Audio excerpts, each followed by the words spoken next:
खबर देखने से पहले इस चैनल को सब्सक्राइब करें।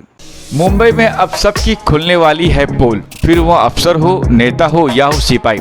भाजपा उत्तर मुंबई सांसद गोपाल शेट्टी के हाथों पोल खोल रथ का हुआ शुभारंभ। जैसे जैसे मुंबई के महानगर के चुनाव करीब आ रहे हैं, वैसे वैसे भाजपा अपनी नई रणनीति बना रही है ताकि मुंबई महानगर पालिका में इस बार भाजपा की सत्ता स्थापित हो सके। इस कड़ी में उत्तर मुंबई सांसद गोपाल शेट्टी ने बीएमसी अधिकारियों कर्मचारियों को चेतावनी दी और जिन जिन कार्यों को नहीं किया वह कर ले, वरना उनकी पोल जनता के सामने खोल देगी। यह सिर्फ महानगर पालिका के ही नहीं बल्कि सांसद गोपाल शेट्टी ने कहा है कि उनकी भी कोई पोल खोलना चाहता है तो खोल सकता है। अगर आपके पास पुख्ता कुछ सवाल हो तो यहाँ पर आवास योजना, पुलिसकर्मी के लिए योजना जैसे कई बातों को भी बताया गया। इस कार्यक्रम में मलाड भाजपा के सुनील कोहली, पूर्व नगर सेवक मनोज सेलार, भाजपा उत्तर मुंबई डिस्ट्रिक्ट प्रेसिडेंट गणेश खनकर जैसे कई भाजपा नेता उपस्थित थे। चलिए आपको ले चलते हैं यहाँ और देखा थे किसकी पोल खुली सबसे पहले। नहीं, देखिए, मैं मेरे स्वभाव के हिसाब से पोल खोलते रहता हूँ। मैं अपना पोल भी खोल देता हूँ। हाँ, मैंने 2 काम बताए यहाँ पर और ये 2 काम आप लोग भी मीडिया के लोग मुझसे आने वाले दिन में पूछ सकते हो। CPWD का सेंट्रल गवर्नमेंट के पास ज़मीन है, उसका परमिशन मंत्री ने देने के बाद में मुंबई का जो अधिकारी है वो अभी तक काम नहीं चालू कर रहा है, तो वो पोल खोल मैंने खोला।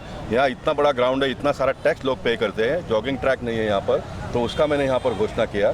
ये 2 काम हम करेंगे। उसके साथ साथ में बाकी सारे SRE की जो योजना है, जो पार्टी ने मुझे जवाबदारी दी है आने वाले दिनों में काम करने के लिए, उसमें जो कमियां खामियां, 1 रुपया खर्चा किए भी अगर लोगों को हम घर दे सकते हैं लेकिन घर नहीं दिया जा रहा है, तो उसके बारे में भी हम आने वाले दिनों में, मैंने आज सतीश लोखंडी जी से सवेरे ही बात किया। मैंने लॉन्ग मार्च निकालूंगा दहीसर से बैंड्रा तक, उसकी भी मैंने बात की है। तो उन्होंने कहा साहब मत निकालिए, हम लोग बहुत जल्दी कर रहे हैं, अगर करते हैं तो अच्छी बात है, नहीं करते हैं तो हम उसका भी पोल खोलो आने वाले दिनों में। आज मैंने यहाँ पर किया, जगह जगह पर हम लोग करेंगे।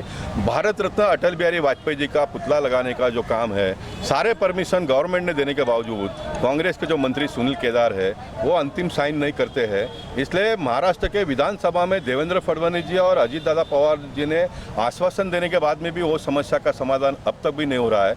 इसलिए हम आने वाले दिनों में अटल जी की पुतला जहाँ पर बनी है उसको वहाँ पर जगह नहीं है रखने के लिए। उसने मुझे 2 चिट्ठी भेजा है कि साहब आप पुतला यहाँ से ले जाइए, तो मैं उसको पुतले को मिरौनिक से शोभा यात्रा निकाल कर सब जगह पे घुमाकर वहाँ पर जहाँ पर परमिशन मिला है हमको लगाने का वहाँ पर हम रखेंगे।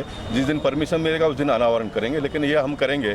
मैं ऐसा मानता हूँ कि लोकशाही का यही तरीका है काम करने का, सरकार के कमियों को, खामियों को उजागर करना जनता के सामने, और वो मैंने किया है। और जो बातों का उल्लेख मैंने किया है वो सारे बातों के साथ में न्याय दिलाने का काम सरकार तो बाद में करेगी, लेकिन एक सांसद के मैं करूंगा, क्योंकि पब्लिक ने मुझे इतनी ताकत दी है, इतनी सोच और समझ दी है, उतनी भावना मेरे में है।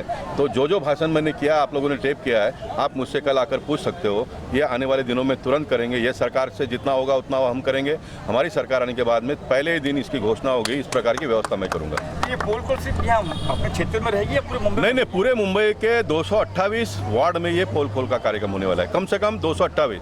एक वार्ड में 2 करना है तो कोई प्रॉब्लम नहीं है। जैसे मैंने कहा कि यहाँ पर अगर नगर सेवक दूसरे पार्टी के है तो वहाँ पर जाके भ्रष्टाचार का उनका पोल खोलो, रूम रिपेयरिंग करने के भाई इतना लिया, उतना लिया, हो सकता है वो हमारे लोगों के बारे में भी खोलेंगे। करने दो ना पोल खोल जनता में। मैं अगर सच्चा हूँ तो मैंने क्यों डरना चाहिए भाई, है ना? मैंने क्यों डरना चाहिए? तो पोल खोल करेंगे तो कम से कम आने वाले दिनों में लोगों को राहत मिलेगी। मैं हैरान होता हूँ क्योंकि मैं झोपड़पट्टी से आया हूँ। एक घर रिपेयरिंग करने के लिए जितना घर बनाने के लिए पैसा लगता नहीं है, उससे ज़्यादा बांटने के लिए लगते हैं। साहब, ये पाप है, ऐसा मैं मानता हूँ। सर, जिस तरह का आपने बताया कि 2nd फ्लोर वाले को, मतलब 1 माले वाले को घर मिलना चाहिए, लेकिन आज भी मुंबई शहर में 2 माले के ऊपर भी 3-3 माला प्रेजेंट में भी बन रहा है सर। तो इसके लिए कानून आपने एक्शन भी उठाया था, बट सर कुछ कारण जो नहीं हो रही है। मैं कह रहा हूँ, मैं पॉलिटिक्स को बाजू में रखकर असलम भाई को आप कभी बुला सकते हो, मुझे बुलाइए, उनको बुलाइए। मैंने असलम भाई को कहा कि मैं मदद करूँगा, ये सारे लोगों का ज़िंदगी सुधार दो। देखो, एक घर में नीचे एक फैमिली रहता है, ऊपर एक रहता है, दूसरा तीसरा चौथा भी होगा तो उसको घर आपको देना ही पड़ेगा, नहीं तो स्कीम बनेगी नहीं। आपको पता है मलाड में 2 माले का घर गिर गया, उसमें 8 लोग मरे। पैसा कितना सरकार ने बांटा मालूम है? 5-5 लाख रुपया महाराष्ट्र गवर्नमेंट ने दिया, 2 लाख रुपए केंद्र सरकार ने दिया, 40 और 16 56 लाख रुपया मरने के बाद में हम देते हैं। लेकिन ये 56 लाख में सबको हम घर दे सकते हैं, घर नहीं देते हैं, मरने के बाद में पैसा देते हैं। ये इसका मैं बहुत खिलाफ हूँ, मैं बहुत खिलाफ हूँ। लोगों को घर दे दो, सुखी से रहने दो लोगों को। मरने के बाद में आप रोने के लिए जाते हो, मरने के बाद में हम लोग पैसा देते हैं, उसका क्या मतलब है? अच्छा, जिम्मेदार कौन सर ये जो इलीगल काम? सारे लोग जिम्मेदार हैं। आप अगर कहेंगे गोपाल जी आप भी जिम्मेदार, मैं मान लेता हूँ मैं भी जिम्मेदार हूँ। हो सकता है कि जितना मैंने करना चाहिए उतना मुझसे नहीं होता होगा, तब तो ये सब हो रहा है ना। देश में आज़ादी के 75 साल में लोगों को घर मिले इसकी कोई नियम ही नहीं बनी, कायदा ही नहीं बना। पहली बार मेरे देश के प्रधानमंत्री ने बनाया 7 लाख रुपए में 300 फुट का घर मिल रहा है। तो क्यों लोग ये इलीगल काम करेंगे? घर बनाने की योजना ही नहीं है, व्यवस्था ही नहीं है। व्यवस्था अगर होगी तो लोग जाएंगे ना खरीदने के लिए। और ये 7 लाख रुपए में 2.5 लाख रुपए प्राइम मिनिस्टर देते हैं, 4.5 लाख रुपए का लोन मिलता है क्योंकि ये ऑथोराइज है, इसलिए 4.5 लाख का वो मिलता है। तो आपको बिगर पैसे से अगर घर मिलता है तो क्यों ये अनऑथोराइज के झंझट में जाएंगे?